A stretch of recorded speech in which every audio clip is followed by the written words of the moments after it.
వినాయక చవితి పరంపరకి మిఠాయి లాంటి శుభవార్త 40 గ్రాముల నుండి 100 కేజీల లడ్డూని కస్టమైజ్ చేస్తుంది మన పరంపర. ఆర్డర్స్ కోసం సంప్రదించండి. నమస్కారం, వెల్కమ్ టు సుమన్ టీవీ. నేను గీతాంజలి. ప్రస్తుతం మనతో పాటు శ్రీ శ్రీ శ్రీ ఆనంద శివకామేశ్వరి సన్నిధానం పీఠాధిపతులు శ్రీ శ్రీ శివకామేశ్వరి ఆనందమయ్య అమ్మ ఉన్నారు. మాతాజీతో మాట్లాడదాం. వినాయక చవితి గురించి ఎన్నో అరుదైన విషయాలు, ముఖ్యమైన విషయాలు మాతాజీ మాటల్లో విని తెలుసుకుందాం. అమ్మ నమస్కారం. శ్రీమాత్రి మహతల్లి. వినాయక చవితి రోజు వినాయక వ్రతాన్ని ఎలా ఆచరించాలి అనేది మీ మాటల్లో, అంటే ఆర్భాటాలకు ఏవి పోకుండా మనకున్నంతలో ఏ విధంగా చేసుకోవాలనేది మీరు ఎప్పుడూ చెప్పే మాట. వరలక్ష్మి వ్రతాన్ని అలాగే మీరు చెప్పినట్టుగా మేము అందరం ఆచరించాము అమ్మ అనుగ్రహంతో. చాలా సంతోషంగా ఉన్నాం శ్రావణ మాసం చక్కగా చేసుకుని. అయితే మరి వినాయక చవితి ఎలా ఆచరించాలో మా శక్తి కొలది కొంచెం తక్కువ ఖర్చులో, అంటే ఆర్భాటాలు ఇంత పెట్టాలి స్వామికి, ఇలా అరేంజ్ చేయాలి అలా కాకుండా ఎలా చేసుకోవాలో శాస్త్రంలో ఏ విధంగా చెప్పబడిందో నియమాలతో పాటుగా వివరించండి అమ్మా. వినాయక వ్రతమే కదా, వరలక్ష్మి వ్రతము వినాయక వ్రతము. ఎలా చేసుకోవాలి, ఎంత ఖర్చులో చేసుకోవాలి? ఖర్చు దగ్గరికి వచ్చేసరికి నేను వరలక్ష్మి వ్రతం 150 రూపాయల్లో పూజ చేసుకోవచ్చు అని చెప్తే అందరూ నన్ను క్వశ్చన్ చేసిన వాళ్ళు ఉన్నారు. 150 రూపాయలతో పూజ చేసుకుని నా దగ్గరికి వచ్చిన వాళ్ళు కూడా ఉన్నారు. అవునా? ఉన్నారు. ఇక దీనికి వచ్చేసరికి వినాయక చవితి విగ్రహం ఎంతమ్మా, ఒక 100 రూపాయలు ఉంటుంది. 50 నుంచి 100 రూపాయలు, ఎందుకంటే మనం మట్టిదే పెట్టాలి కాబట్టి 50 నుంచి 100 రూపాయల మధ్యలో ఉంటుంది. అలాగే ఒక కొబ్బరికాయ అందరూ చెప్పినట్టు 35 రూపాయలు, అదే 40 రూపాయలు. పోనీ 140. పువ్వులు ఒక చెట్టాకి 50 రూపాయలు. ఎంతైంది? 200 సుమారుగా. 200. ఇక పళ్ళు, పాలవెల్లి కట్టాలి కదమ్మా దీనికి. మన వరలక్ష్మి వ్రతానికంటే పాలవెల్లి ఉండదు. పాలవెల్లి ప్రతి సంవత్సరానికి ఏ సంవత్సరానికి ఆ సంవత్సరం కొత్తది కొనుక్కోవాల్సిన పని లేదు. అది నిమజ్జనం చేయక్కర్లేదు. పాలవెల్లి పాతదే మళ్ళీ వాడుకోవచ్చు.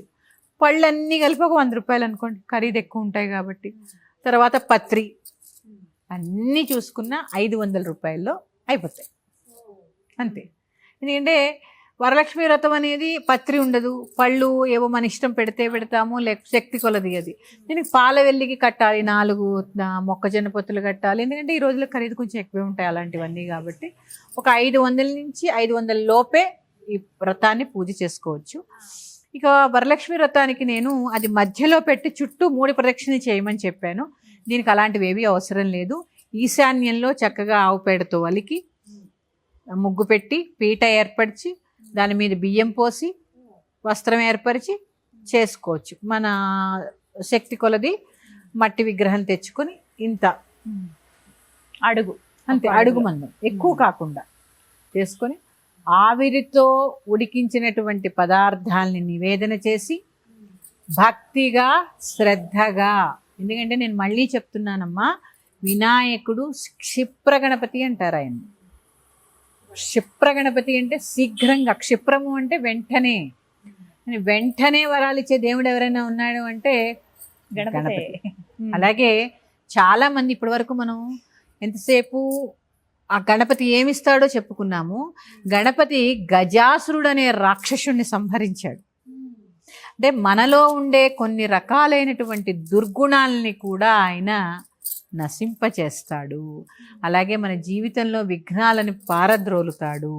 కాబట్టి భక్తిగా శ్రద్ధగా పూజ చేసుకోండి. ఎందుకంటే గణపతిలో చాలామంది ఉంటారు. నృత్య గణపతి, నాట్య గణపతి, సంగీత డోలు వాయిస్తే గణపతి. ఒక పాట కానీ, భజన కానీ, నృత్యము కానీ ఆయన ముందు చెయ్యండి, సంతోషపడతాడు. అలాగే మెటికలు వేసుకోండి, సంతోషపడతాడు. గుంజీలు తీస్తే ఇంకా 21 గుంజీలు. ఆ గుంజీలు ఎలా తీయాలి తెలుసా అమ్మ? ఇది ఇలా పెట్టి ఇలా అనడం కాదు.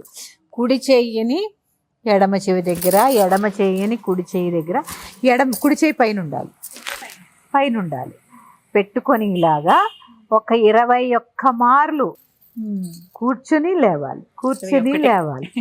లేస్తే జీవితంలో అన్ని అశాంతులు దూరమై వెంటనే పలుకుతాడు. చక్కగా గరిక సమర్పించండి. 21 వనమూలికలతో కూడిన పత్రి మీకు లభించకపోతే లభించిన వాటితోనే చేసుకోండి. 2 పూట్ల పొద్దున పూజ చేసుకున్నారు, మళ్ళీ సాయంత్రం పునః పూజ చేసుకోండి. ఒక రాత్రి మీ ఇంట్లో గణపతిని ఉండనివ్వాలి. ఉండనిస్తే కదా ఆ ఇంట్లో ఏ విఘ్నాలు ఉన్నాయో అవన్నీ పోతాయి. మరుసటి రోజు మీ ఇష్టం, మీ శక్తి ఉంటే ఉంచుకోండి, లేదా నిమజ్జనం చేయండి. బుధవారం వచ్చింది ఆ బుధవారం వచ్చింది. బుధవారం బుద్ధికి సంకేతం. అలాగే బుధుడు చెప్పాను కదమ్మా, బుధుడు కేవలం అందరూ అనుకుంటారు మన జన్మజాతకంలో బుధుడు బాగాలేకపోతే బిజినెస్ ఒక్కటే అనుకుంటారు. బుధుడు మంచి భక్తిని ఇస్తాడు. బుధవారాన్ని చాలామంది అయ్యప్ప స్వామిని పూజ చేస్తూ ఉంటారు, కానీ గణపతి కూడా బుధవారం గణపతిని కూడా పూజ చేస్తూ ఉంటారు. ఇష్టమైన వారం అని చెప్తూ ఉంటారు కదా బుధవారము. అందుకని ఆ బుధవారం విశేషమైనగా వినాయక చవితి వచ్చింది కాబట్టి చక్కగా చేసుకోండి. ఇంకా కుదిరితే బుధవారం రోజు ముందు రోజు రాత్రి పెసర్లు నానబెట్టి ఉదయాన్నే తీసుకెళ్ళి మీ చేతితో గోవుకి తినిపించండి. నేను ఎప్పుడూ చెప్తాను ఈ విషయం, ఎందుకంటే జీవితంలో భక్తి కావాలంటే బుధుడు కావాలి, అన్నీ కావాలంటే గురువు కావాలి. గ్రహాల్లో స్థానాన్ని సంపాదించుకున్నాయి.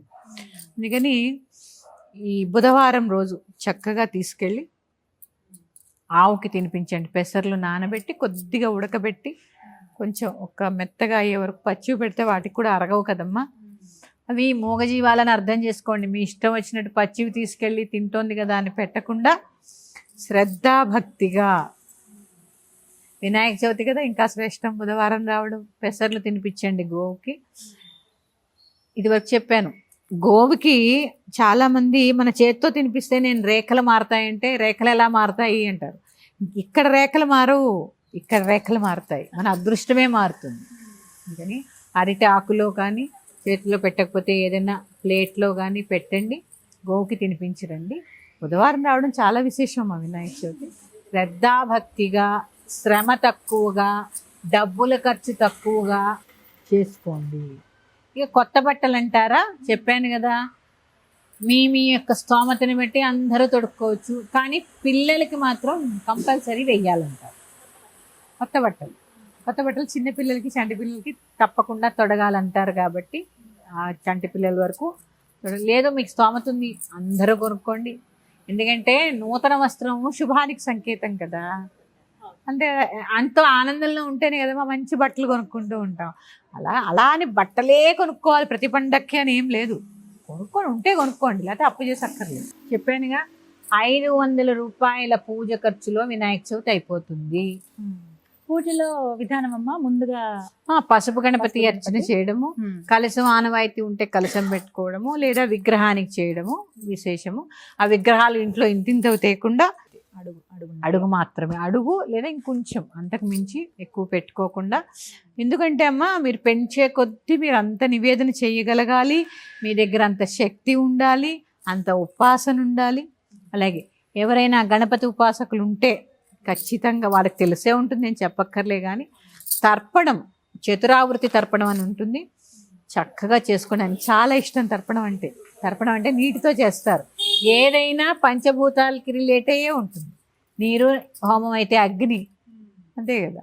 అలా చేసుకోండి. గణపతి హోమం చేసుకోండి, ఎందుకంటే శ్రీ విద్యలో ఉన్న వాళ్ళకి కొన్ని తప్పనిసరి కాబట్టి గణపతి హోమం చేసుకోండి. అమ్మ చాలా పుస్తకాల్లో వ్రతకల్పంలో అన్ని ఉపచారాలు ఇవ్వట్లేదు. హరిద్రా గణపతి మీరు చక్కగా గూగుల్లోకి వెళ్తే కొన్ని యాప్స్లో దొరుకుతాయి. అన్నిలో పూర్వాంగము, ఉత్తరాంగము, వ్రతము అన్నీ ఉంటాయి.